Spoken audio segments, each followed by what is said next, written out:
Hello बच्चों, क्या हाल चाल, कैसे हैं आप सब। तो बच्चों, पिछली वीडियो में हम पढ़ चुके थे एक समान विद्युत अक्षेत्र में रखे वैद्युत युद्ध पर कार्यरत वॉल्यूम आघूर्ण। हमने इसका फॉर्मूला निकाल लिया था भाई। आज हम इसके फॉर्मूले पे करेंगे न्यूमेरिकल्स भाई। ठीक है बेटा। तो हम निकाल चुके थे भाई, हम निकाल चुके थे तो बराबर पी ई साइन थीटा। ठीक है, ये हमने पिछले लेक्चर में ख़त्म कर लिया था, टो बराबर पी ई साइन थीटा। आज हम इस पर लगाएंगे न्यूमेरिकल। देखते हैं बेटा। तो हमारा पहला न्यूमेरिकल है बेटा, हमारा पहला न्यूमेरिकल है भाई। क्या है? एक वैद्युत द्विध्रुव जिसका द्विध्रुव आघूर्ण कितना है? 4 × 10⁻⁹ कूलाम मीटर होता है। एक समान वैद्युत अक्षेत्र के सापेक्ष 30 डिग्री के कोण पर रखे हैं। वैद्युत अक्षेत्र यानी ई का मान दे रखा आपको 5 × 10⁴ न्यूटन प्रति कूलाम। द्विध्रुव का बलाघूर्ण ज्ञात कीजिए। द्विध्रुव का बलाघूर्ण ज्ञात कीजिए। ठीक है। तो बेटा सबसे पहले चेक करेंगे इसमें। देखो क्या कहा क्वेश्चन में, जो वैल्यू हमें दे रखी है वो लिख लेंगे और जो हमें निकालनी है वो लिख लेंगे। उसके बाद फिर देखते हैं कि फॉर्मूला कौन सा साइड बैठेगा इसमें। ये मैं सभी न्यूमेरिकल्स की बात कर रहा भाई। जब आपके पास बहुत सारे न्यूमेरिकल्स एक साथ आएंगे, अब उसमें फॉर्मूले बहुत सारे हो जाएंगे आपके, लगभग 15-20 फॉर्मूले होंगे। फिर आपको डिसाइड करना है कि इसमें फॉर्मूला कौन सा लगेगा। तो उसका तरीका यह है बेटा कि सबसे पहले जो आपको न्यूमेरिकल दे रखा है उसको आप अच्छे से पढ़ोगे, और पढ़ने के बाद फिर जो वैल्यू इसमें दे रखी है वो लिख लोगे, और जिसका मान हमें निकालना उसको आप लिख दोगे। उसके बाद फिर आप अपना दिमाग लगाओगे और फिर चेक करोगे कि इसमें कौन सा फॉर्मूला लगना चाहिए, और उसी के आधार पर फिर आप इसमें फॉर्मूला लगाओगे और फिर आप क्वेश्चन को सोल्व करोगे। ठीक है। तो सबसे पहले बात यह है कि क्वेश्चन का तरीका हम लोगों को आना चाहिए। तो सबसे पहले क्वेश्चन पढ़ लो आप ध्यान से। देखो दोबारा फिर पढ़ता हूँ क्वेश्चन को। एक विद्युत द्विध्रुव जिसका द्विध्रुव आघूर्ण 4 × 10⁻⁹ कूलाम मीटर होता है, एक समान विद्युत अक्षेत्र के सापेक्ष 30 डिग्री के कोण पर है। विद्युत अक्षेत्र 5 × 10⁴ न्यूटन प्रति कूलाम है। द्विध्रुव का बल आघूर्ण ज्ञात करो। ये मेरा क्वेश्चन है भाई। अब जिसका मान दे रखा वो लिख लेंगे भाई। पहले इसने बोला इसमें द्विध्रुव आघूर्ण, तो द्विध्रुव आघूर्ण का मतलब क्या है भाई? पी। तो मेरे पास P बराबर हो जाएगा कितना? 4 × 10⁻⁹ कूलाम मीटर। फिर कहा इसने 30 डिग्री का कोण यानी थीटा का मान, तो 30 डिग्री का कोण इसने थीटा का मान दे दिया भाई। थीटा मान बराबर कितना हो गया हमारा? 30 डिग्री। विद्युत अक्षेत्र यानी 5 × 10⁴ न्यूटन प्रति कूलाम। तो न्यूटन प्रति कूलाम किसका मात्रक था भाई? ई का। विद्युत अक्षेत्र की तीव्रता का मात्रक क्या था? न्यूटन प्रति कूलाम। तो ये आपका मान है भाई ई का। ई बराबर 5 × 10⁴ न्यूटन प्रति कूलाम। द्विध्रुव का बल आघूर्ण ज्ञात कीजिए। तो बल आघूर्ण मांग रहा, और कल मैं आपको बता चुका था बल आघूर्ण को डिनोट करते हैं टो से। इसको बोलते हैं टो। सूत्र मेरे पास है बेटा, टो बराबर पी ई साइन थीटा। तो टो बराबर पी का मान कितना? पी का मान हमारा है 4 × 10⁻⁹। ई का मान है हमारे पास 5 × 10⁴ और साइन 30। आप सबको पता है साइन 30 का मान कितना होता है बेटा आपका? 1/2। ठीक है। जितने मैथ्स के बच्चे हैं जिन्होंने 10वीं क्लास में मैथ्स ले रखा था, तो उन सबको बच्चों को पता है कि साइन 30 का मान 1/2 होता है। और जिन बच्चों के पास बायोलॉजी है, ठीक है, जो किसी कारणवश मैथ नहीं ले पाए 10वीं क्लास में, वो उसको याद कर लेंगे भाई। ऐसे साइन 30 का मान होता है आपका 1/2। ठीक है बेटा। तो अब क्या करेंगे भाई? रख दिया। देखो 2 कट रहा, दो से क्या काट देंगे हम? 2 से 20 को काट देंगे। कितनी बार कटेगा? 10 बार भाई आपका। 2 धाम 20। तो हमारे पास आ गया 10 × 10⁻⁻5। अब जो 10 है 10 के ऊपर एक लगा देंगे भाई, 10⁻1 × 10⁻5। तो 5 में से एक घात गई, कितनी बची? 4। अब देखो माइनस की ज़्यादा है तो माइनस के 4 आ जाएंगे आपके। तो हमारे पास आ गया भाई टो बराबर 10⁻⁻4 न्यूटन मीटर। ठीक है बेटा।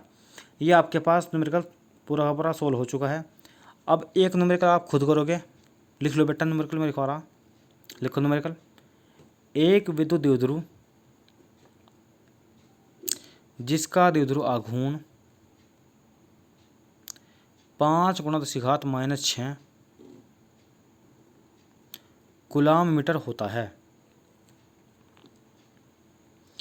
एक समान विद्युत अक्षेत्र के सापेक्ष 60 डिग्री के कोण पर है। 60 डिग्री के कोण पर है। विद्युत अक्षेत्र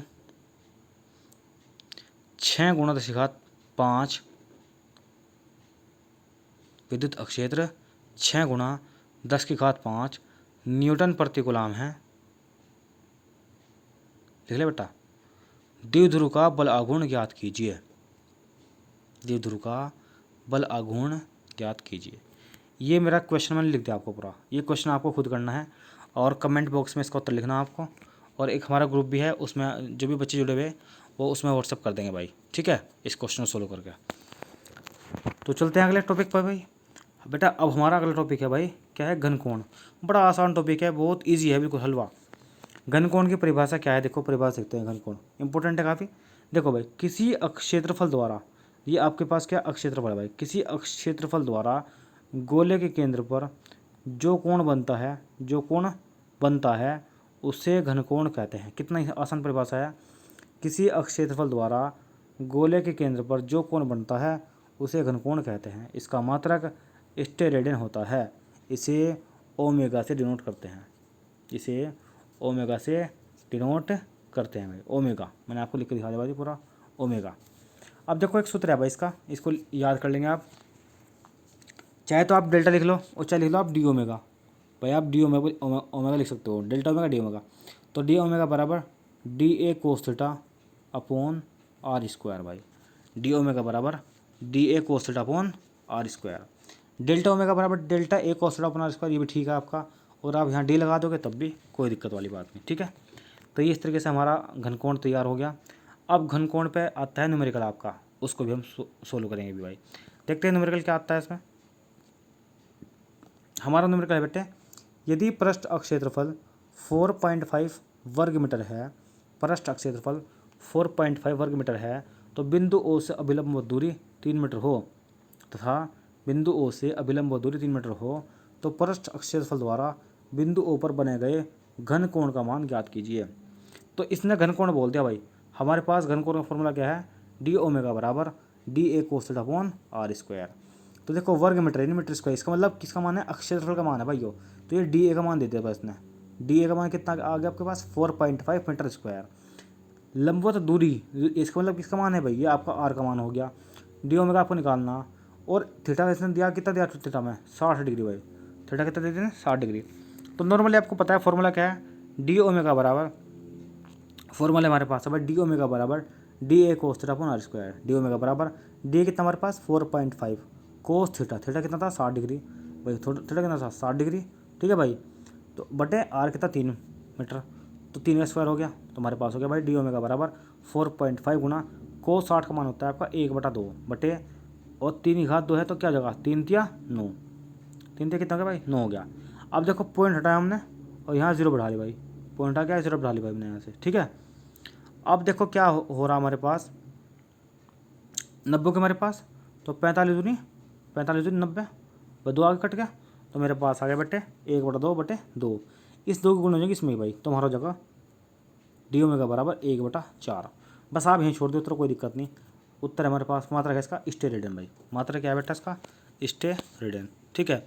तो ये टॉपिक मेरा ख़त्म हो गया, यहीं पे ये टॉपिक ख़त्म हो गया।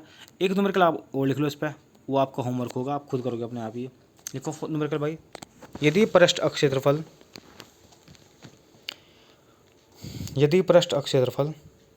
5.5 मीटर स्क्वायर है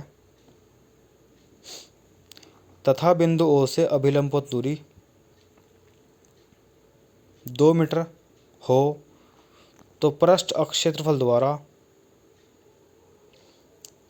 बिंदु ओ पर बनाए गए घनकोण का मान ज्ञात कीजिए। तो पृष्ठ अक्षेत्रफल द्वारा बिंदु ओ पर बनाए गए घन कोण का मान ज्ञात कीजिए, जबकि आर तथा डी ए के मध्य थीटा बराबर 30 डिग्री है, ठीक है बेटा। तो ये क्वेश्चन आप खुद कर लोगे अपने आप। कल हम चलते हैं इसके लास्ट टॉपिक पर। लास्ट टॉपिक हमारा है गॉस की प्रमेय, ठीक है। तो गॉस की प्रमेय पहले करेंगे, फिर गॉस की प्रमेय का अनुप्रयोग, 3 आपके अनुप्रयोग हैं उनको ख़त्म करेंगे। उसके बाद फिर आइए आपका इस पूरा का पूरा चैप्टर फिनिश हो जाएगा बेटा, ठीक है। और फिर इस पूरे चैप्टर की जो नोट्स की PDF है मैं वो व्हाट्सएप ग्रुप में डाल दूंगा, वहाँ से आप इसको प्रिंट आउट करा लेना या फिर आप अपने नोट्स तैयार कर लेना, कोई दिक्कत वाली बात नहीं बेटा, ठीक है बेटा। ऐसे आप लोग पढ़ते रहो, अब देखो हमारा चैप्टर ख़त्म हो जाएगा, फिर चैप्टर नंबर 2 पे पहुँचेंगे, ऐसे वो ख़त्म कर लेंगे। अब आपके चैप्टर 8 हैं पहले किताब में। अब आप घबराना मत कि भाई चैप्टर फर्स्ट इतना बड़ा हो गया तो चैप्टर सेकंड भी इतना ही होगा, थर्ड भी इतना ही, कैसे होगा, 8 चैप्टर तो बहुत बैठेंगे। ऐसा कुछ नहीं है। चैप्टर नंबर सेकंड भी ऐसा ही है जैसा ये आप पढ़ रहे हैं, और थर्ड भी लगभग ऐसा ही है। ये आपके 3 चैप्टर बहुत लेंथी हैं। उसके बाद चैप्टर नंबर 4, 5, 6 ये 3 चैप्टर आपके बहुत शॉर्ट चैप्टर हैं, और फिर चैप्टर नंबर 7 थोड़ा लेंथी है बस। तो आपके 4 चैप्टर लेंथी है और 4 चैप्टर शॉर्ट है आपके। इस तरीके से आपके 8 चैप्टर हैं। तो कोशिश, घबराना मत बेटा, ये आपके 8 चैप्टर लगभग आपका ये मान के चलो आप 4 महीने में इसको ख़त्म कर देंगे हम। 4 महीने में इसको हम फिनिश कर देंगे बिल्कुल, ठीक है। और फिर बुक जो दूसरी बुक है वो चालू कर देंगे, इसका रिवीजन करेंगे, उस बुक को हम आगे बढ़ेंगे भाई नोट्स के रूप में, ठीक है। इसका हम रिवीजन करेंगे और उसको हम आगे बढ़ाते चलेंगे। तो इस तरीके से मैं आपको पूरा फिजिक्स अच्छी तरीके से बिल्कुल कंप्लीट कराऊंगा। और बहुत जल्द हम अपने यूट्यूब चैनल पे आप जो 10th क्लास के बच्चे हैं हमारे, साइंस के लेक्चर और प्लस मैथ्स के लेक्चर उनके लिए बहुत जल्द लाने वाले हैं, ठीक है बेटा। और इसी तरीके से जो क्लास 12th के मैथ्स के स्टूडेंट हैं उनके लिए भी मैथ्स की क्लासेस बहुत जल्दी स्टार्ट होने वाली है। तो 2 क्लास, एक तो मैथ्स की क्लास चलेगी 12th क्लास की, और एक चलेगी आपकी फिजिक्स की क्लास भाई। ये दो सब्जेक्ट मैं आपको कराऊंगा 12वीं क्लास के। और 10th क्लास के आपकी हिंदी हुई, इंग्लिश हुई, मैथ्स हुआ और साइंस हुआ, ये 4 सब्जेक्ट मैं आपको करा दूंगा भाई, ठीक है बेटा। तो आज के लिए हम इतने रखते हैं। ओके बाय बेटा।